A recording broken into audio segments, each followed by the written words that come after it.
Pois é, pessoal, nós estamos aqui no nosso canal, Francamente Falando, aqui no YouTube, e eu estou recebendo hoje, para uma conversa franca, descontraída, o Suzuki. Mas quem é Suzuki? Suzuki é um homem que trabalha, ou que trabalhou, ou que produziu, é isso que nós vamos conversar com ele, muito à noite.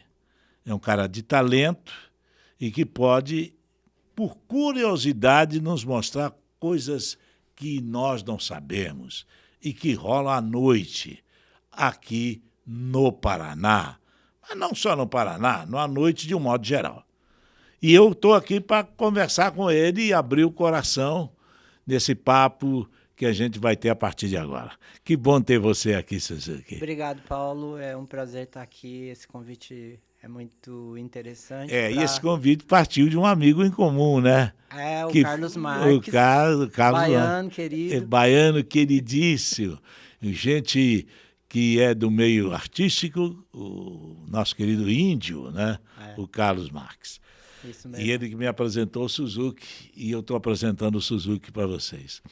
Como é que é trabalhar à noite? Foi uma escolha sua de fazer o DJ numa época que ainda não eram famosos DJs, né? Na verdade, Paulo, essa época o DJ não era conhecido. Ele não tinha nem essa conotação DJ. Ninguém sabe o que é DJ, não sabia o que era, entendeu? Porque a abreviação de DJ é Disc Jockey, que é um termo americano. Que se usava muito em rádio. Era né? em rádio. Isso rádio. veio do rádio, inclusive. É. Entendeu? E foi adotado isso, mas na noite ele não era assim como é glamuroso igual hoje, né? Não era tão glamuroso. Hoje é bem glamuroso. Como é que você era chamado à noite, então? Você que tocava as músicas? Me conheciam pelo nome, né? É. Pelo nome. Suzuki e tal. E, um programador. Programador, alguma coisa assim. Mas nunca DJ. DJ foi bem depois. Mas né? já ganhava dinheiro com isso na época. Sim. Na época, sim. Não era o que eu queria. Sim. Na época, eu queria fazer engenharia acústica, tá? Mas esse curso não tinha na época aqui no Brasil, tinha aqui para fora. Eu não tinha condições, meu pai também não tinha condições, então eu tinha que me virar de alguma forma e fui meio que seduzido pela noite, né?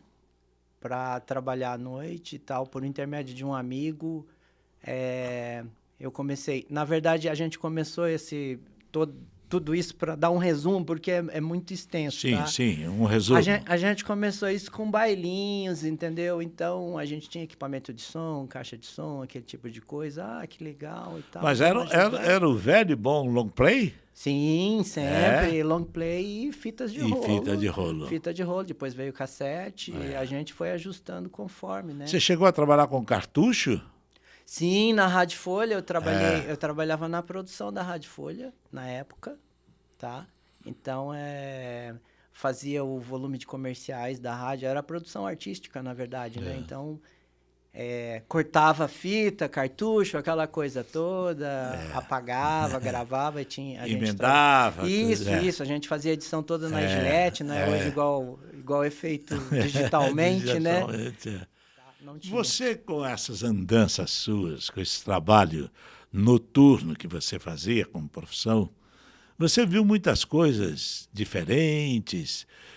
Na época eram mais o homossexualismo, os grupos diferenciados, LGBT, eram mais fechados. As pessoas... Não eram tão abertos como hoje? Não. Paulo, nessa época as pessoas eram mais contidas, discretas, mais discretas e tinham um respeito mútuo, tá? Exigiam esse respeito, mas não cobravam esse respeito, tá? Não era uma coisa vulgar? Não. De maneira alguma. Inclusive, aqui na Kalahari, que foi uma boate onde eu toquei, tinha um grupo LGBT que eles eram meus fãs. Entendeu? Então, alguns deles tinham privilégio de ir para fora, escutar algumas coisas diferentes. Eles traziam em fita cassete para mim, olha o que tá rolando lá em Madrid, olha o que tá rolando lá na Suíça, entendeu? E eu pegava isso e eu tocava esse material, porque eram coisas assim que eram meio difíceis de você De ter chegar acesso. aqui, ter acesso. É. E como esse pessoal tinha um carinho e eu tinha um respeito e vice-versa, a gente convivia de uma forma assim, nossa, sensacional. Agora, Suzuki, rolava, como hoje rola, mas naquela época rolava muita droga? Rolava bastante droga. Mas eu acho que boates de verão, esse tipo de coisa. Aqui, por exemplo, em Londrina, rolava, mas não era uma coisa assim como é hoje, assim. Não que eu me lembre.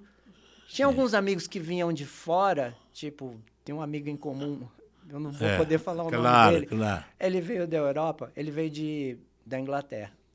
Aí ele subiu a cabine e tal, eu olhei, nossa, será que é mesmo? Aí eu abri a cabine de som, ele entrou, trouxe um presente para você, antes de a gente começar a conversar, e aí ele colocou um tubo de cocaína em cima do toca-disco, tá?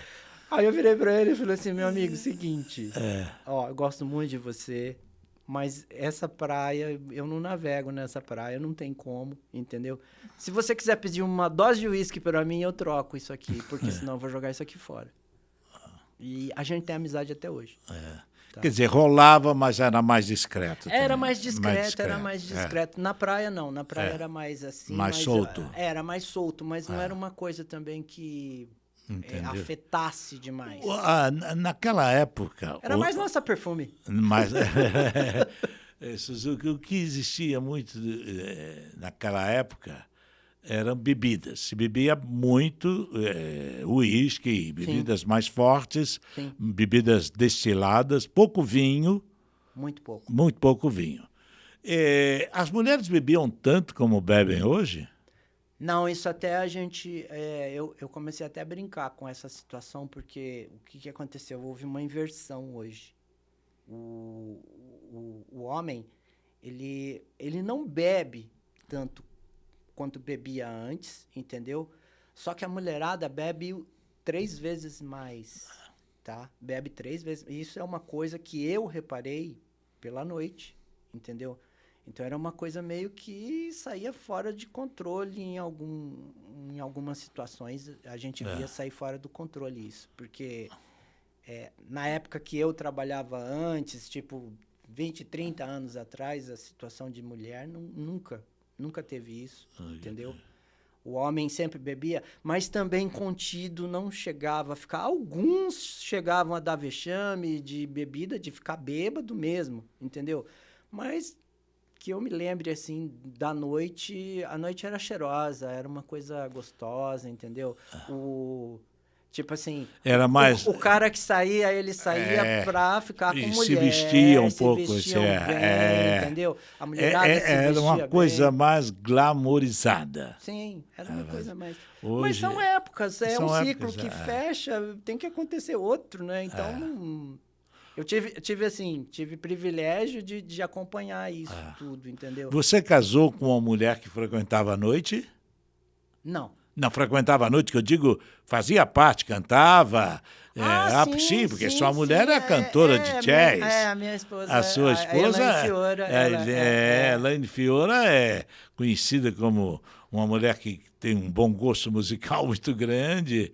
E por isso que eu perguntei, era da noite, não da noite, mas que também exercia a sua profissão à noite. Sim, a gente, ela tem um passado assim muito grande em relação musicalmente. Ela cantou com o padre Antônio Maria, não cantou? Sim, a gente fez um evento, inclusive, há 1 mês e meio atrás, entendeu? Foi, A convite dele, porque há uns 8 anos ele fez uma mini turnê e a convidou, tá?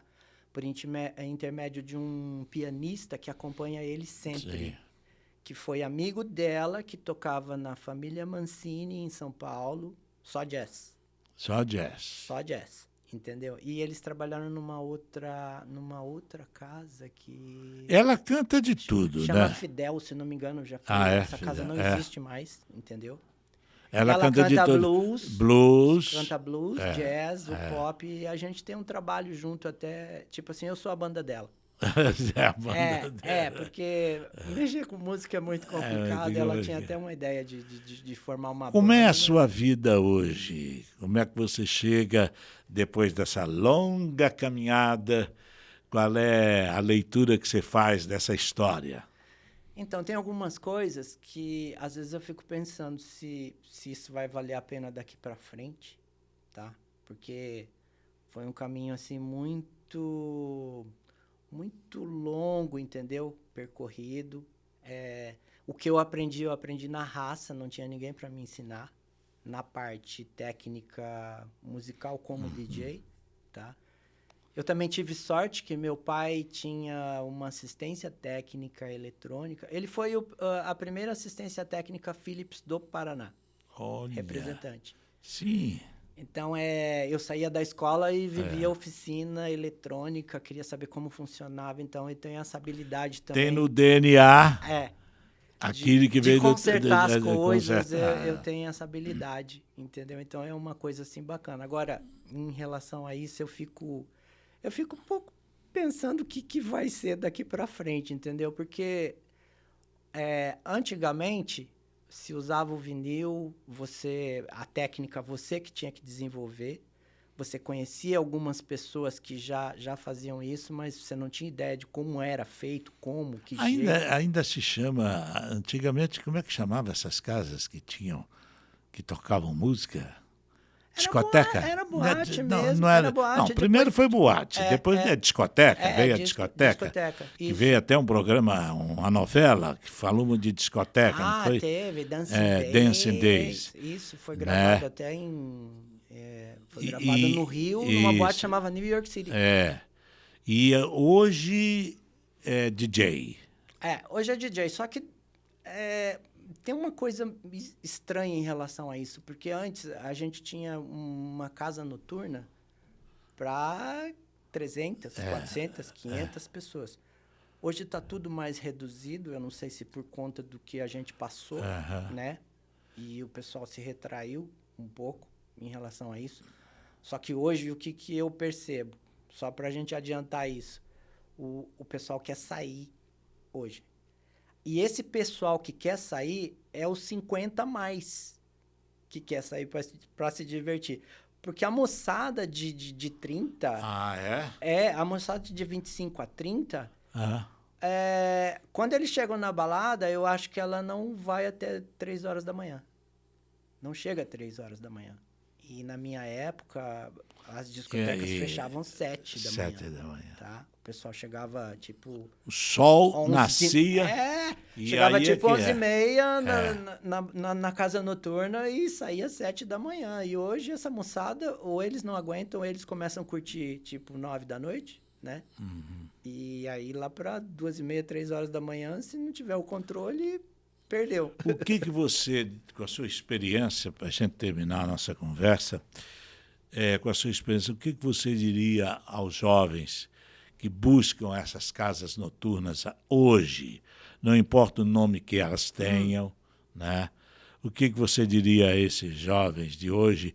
Os cuidados a serem tomados, as preocupações, as brigas, as drogas. O que você passaria para eles? Olha, com a sua experiência. Tem muito conselho para dar em relação a isso, mas não é uma coisa assim que... parece que cada caso é um caso, tá? Então, eu acho tão... É meio complicado você dar esse tipo de conselho, porque o que acontece?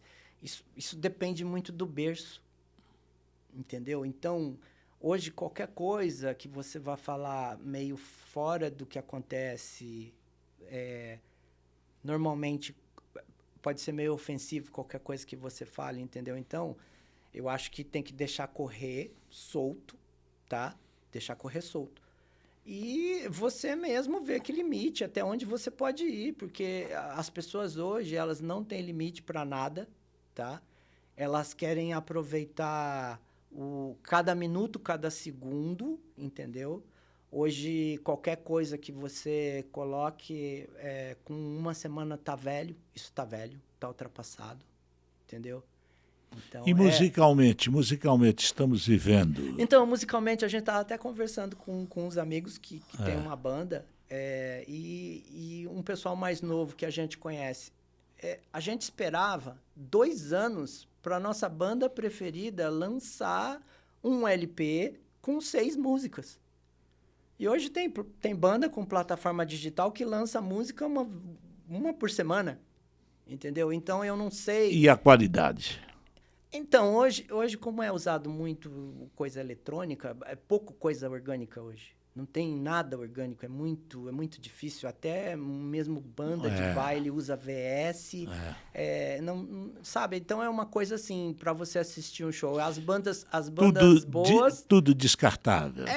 Eu acho assim, né? Não assim, querendo falar mal desse tipo de coisa, porque o comércio hoje disso tem que ser rápido, entendeu? E tudo leva dessa forma, né? Tem que ser uma coisa rápida. Consumida rápido, descartada rápido. Tal, porque tem uma fila enorme disso. Mas hoje, até né? hoje eu me surpreendo quando às vezes saio e ainda escuto Frank Sinatra.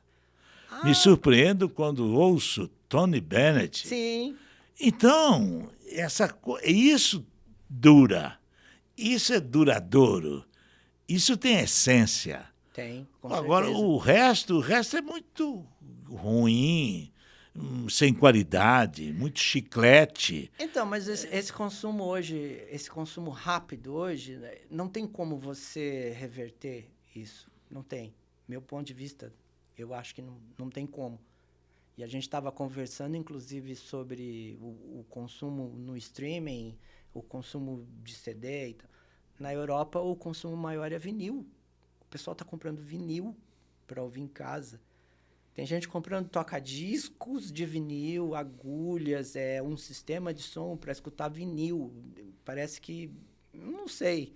Tem um pessoal que gosta, entendeu? Um retrô. O pessoal mais antigo, Retrô, mas tem uma moçada também... Descobrindo isso, entendeu? Que é uma coisa bacana, é uma coisa legal que... É. Tipo, quando eu trabalhava, eu tirava o disco na capa, colocava ali. Então, a capa também fazia parte do disco. Exatamente, E a capa, era uma coisa desse exato, tamanho. Aí servia você até para enfeitar. Entendeu? Então, É uma obra de arte.